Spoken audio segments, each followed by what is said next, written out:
Sir ನಮ್ಮ ವೈಫ್ಗೆ ಏನೇನು ಕಾಯಿಲೆ ಇರಲಿಲ್ಲ. ಆಲ್ರೆಡಿ ಮನೆಗೆ ಕೆಲಸ ಮಾಡ್ತಾಯಿದ್ಲು. ಸ್ವಲ್ಪ ಪಕ್ಕೆ ನೋವು ಅಂತೇಳಿ ಕರ್ಕೊಂಡು ಹೋದರು. ನಾನೇ ಕರ್ಕೊಂಡು ಹೋಯ್ತು. ಪಕ್ಕೆ ನೋವು ಅಂದರು, ಬಾ ಸ್ಕ್ಯಾನಿಂಗ್ ಮಾಡಿಸ್ಕೊಂಬರೋಣ ಸಾಯಿಗಂಗದಾಗೆ ಅಂದರು. ಬೇಡ, ಅಲ್ಲಿ ಆ ಹಾಸ್ಪಿಟ್ಲಿಗೆ ಬೇಡ, ಭಾನುವಾರ ಸುರೇಶ್ ಡಾಕ್ಟರ್ ಹಾಸ್ಪಿಟ್ಲಲ್ಲಿ ಡಾಕ್ಟ್ರು ಬರ್ತಾರೆ, ಅಲ್ಲಿ ಮಾಡಿಸ್ತೀನಿ ಅಂದೆ. ಅವರಾದರೂ ಕೇಳಲಿಲ್ಲ. ತಿರ್ಗಾ ಕರ್ಕೊಂಡು ಹೋದೆ ಸರ್. ಅಚ್ಚುಕಟ್ಟು ಚೆನ್ನಾಗಿದ್ದವ್ರನ್ನ ಕರ್ಕೊಂಡು ಹೋಗಿರೋದು. ಏನಂದ್ರೆ ಏನೇ ಕಾಯಿಲೆ ಇರಲಿಲ್ಲ.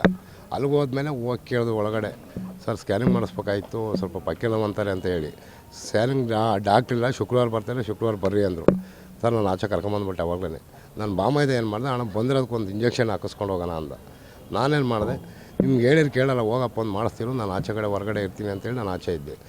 ನಾನು ಆಚೆ ಇದ್ದೆ, ಅಲ್ಲೇ ಸೈಡ್ಗೆ ಹೋಗಿದ್ದೆ ಸರ್. ನಾನು ಅಲ್ಲಿಂದ ನನಗೆ ಗೊತ್ತಿಲ್ಲ, ಇಂಜೆಕ್ಷನ್ ಮಾಡಿಬಿಟ್ಟವ್ರು. ಅದೇನು ಓವರ್ ಡೋಸ್ ಕೊಟ್ಟಿದ್ದಾರೋ ಏನೋ, ಯಾವ ಇಂಜೆಕ್ಷನ್ ಅಂತ ನಮಗೆ ಗೊತ್ತಿಲ್ಲ.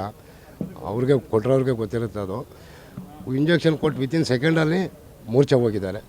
ಮೂರ್ಛೆ ಹೋಗಿ ಬಾಯಲ್ಲಿ ಒದಲೇ ಬಂದಿದೆ. ಅಲ್ಲಿಂದ ಇಮ್ಮಿಡಿಯೇಟ್ಲಿ ಗೌರ್ಮೆಂಟ್ ಹಾಸ್ಪಿಟ್ಲಿಗೆ ಶಿಫ್ಟ್ ಮಾಡಿದ್ದಾರೆ. ನಾನು ತಿರ್ಗಿ ಹಾಸ್ಪಿಟ್ಲ್ ಮುಂದೆ ನಿಂತ್ಕೊಂಡು ಎಲ್ಲಿದ್ದೀರಾ ಅಂತೇಳಿ ನಾನು ಬಾಮೈದನ್ನು ಕೇಳ್ತೀನಿ. ಮೂರ್ಛೆ ಹೋಗಿದೆ, ಗೌರ್ಮೆಂಟ್ ಹಾಸ್ಪಿಟಲಿದ್ದೀವಿ, ಬಾ ಅಲ್ಲಿಗೆ ಬಾ ಅಂದರು. ಹಾಸ್ಪಿಟ್ಲ್ ಸಿಬ್ಬಂದಿಯವರೇ ಮಾಡಿದ್ದಾರೆ.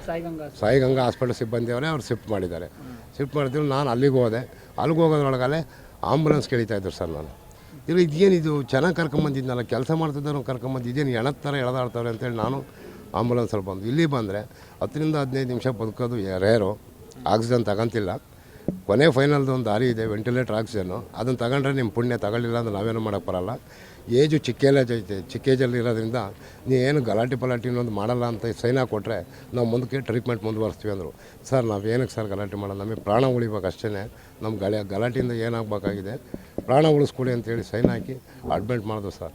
ಅವ್ವ ಕೋಮಾ ಚಿಕ್ಕನಾಯಕ ಇದು ಸಾಯಿಗಂಗಾ ಹಾಸ್ಪಿಟ್ಲಲ್ಲಿ ಬಿದ್ದ ಕೋಮಾ ಸ್ಟೇಜ್ಗೆ ಹೋಗಿರೋರು ಇನ್ನೂ ಆಚೆ ಬರಲಿಲ್ಲ. ಅವರು ಬದುಕುಳಿಲೂ ಇಲ್ಲ. ಕೊನೆಗೆ ಅದೇ ಸ್ಟೇಜಲ್ಲಿ ಹೋದ್ರು. ತಿರ್ಗಾ ರಿಪೀಟ್ ನನ್ನ ಮುಖ ನೋಡಲಿಲ್ಲ ಸರ್. ನಮ್ಮ ವೈಫು 2-3 ವರ್ಷದ ಮಗಳಿದ್ದಾಳೆ, LKG ಜೊತೆ ಕರ್ಕೊಂಬಂದಿದ್ದೀನಿ ನೋಡವಳೆ. ಈಗ ಅಪ್ಪಾಜಿ ಎಲ್ಲ ಮಮ್ಮಿ ಅಂತ ಕೇಳಿದ್ರೆ ನಾನು ಏನು ಉತ್ತರ ಕೊಡ್ಬೇಕಂತ ನನಗೆ ಸಾಧ್ಯನೇ ಇಲ್ಲ. ಅದನ್ನ ಊಹೆ ಮಾಡ್ಕೊಳಕ್ಕೂ ಆಗ್ತಿಲ್ಲ ಸರ್. ನಮ್ಮ ಪ್ರಕಾರ ಸಾವಿಕರಣ ಸಾಯಿಗಂಗಾ ಹಾಸ್ಪಿಟಲ್ ಸಿಬ್ಬಂದಿಗಳು ಅವರಿಂದನೇ ಈ ಸಾವಿಕರಣ ಆಗಿರೋದು. ಅವರಿಂದ ಇನ್ನು ಬೇರೆ ಏನೇನೂ ಕಾರಣ ಇಲ್ಲ. ಹಾಗಾಗಿ ಆ ಹಾಸ್ಪಿಟ್ಲ್ ಯಾವುದೇ ಕಾರಣಕ್ಕೂ ನನಗಾಗಿರೋಂಥ ಅನ್ಯಾಯ ಇನ್ಯಾರಿಗೂ ಆಗಬಾರ್ದು.